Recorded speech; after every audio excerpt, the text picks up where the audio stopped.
झारखंड में इंडिया गठबंधन के बीच सीट बंटवारे को लेकर चर्चाएं जोरों पर हैं।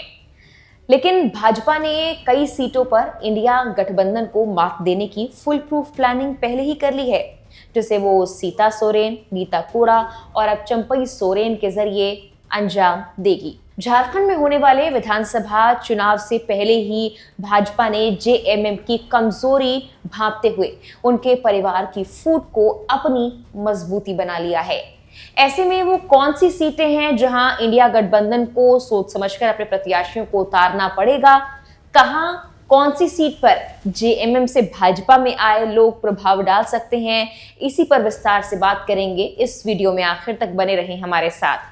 जेएमएम नेता और मुख्यमंत्री हेमंत सोरेन का सबसे बड़ा समर्थन आधार झारखंड के आदिवासी और ग्रामीण समुदायों में है और बीजेपी इसी समुदाय को अपने पाले में लाने की कोशिश के तहत पहले सीता सोरेन, फिर राज्य के बड़े आदिवासी नेता और पूर्व सीएम मधु कोड़ा की पत्नी गीता कोड़ा और अब चंपई सोरेन को अपनी पार्टी में शामिल कर चुकी है। बीते कई सालों से भाजपा इसी ट्रेंड को फॉलो कर रही है और कई जगह इस ट्रेंड का फायदा भी भाजपा को मिला है, ये भी जग जाहिर है।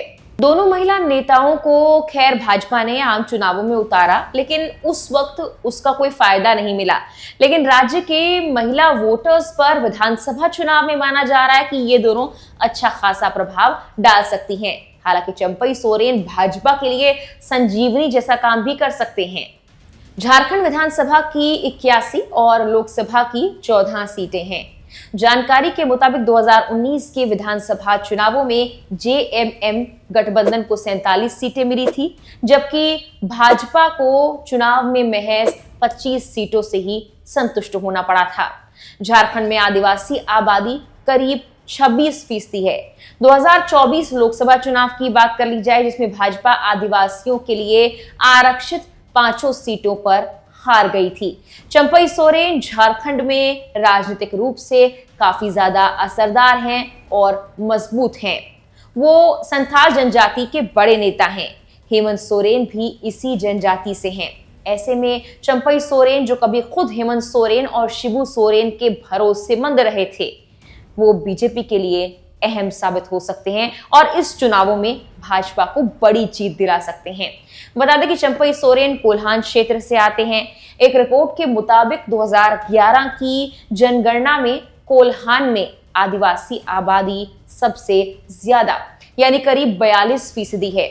2019 विधानसभा चुनाव पर एक बार गौर करें तो जेएमएम गठबंधन ने यहां की 14 विधानसभा सीटों में से 13 अपने नाम कर ली थी। आंकड़े ये दिखाते हैं कि भाजपा के लिए यहां पर पैर जमाना मुश्किल है, लेकिन खासकर चंपई सोरेन, जो कि झारखंड के पूर्व सीएम भी है, उनके सहारे ये उतना मुश्किल नहीं है।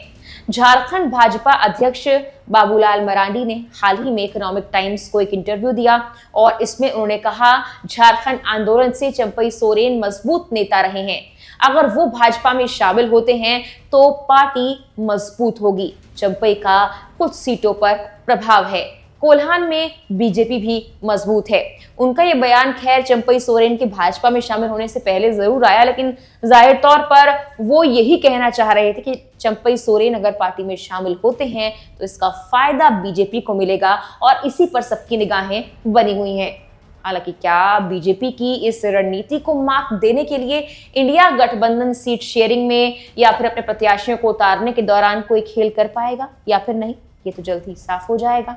फिलहाल के लिए इस वीडियो में इतना ही।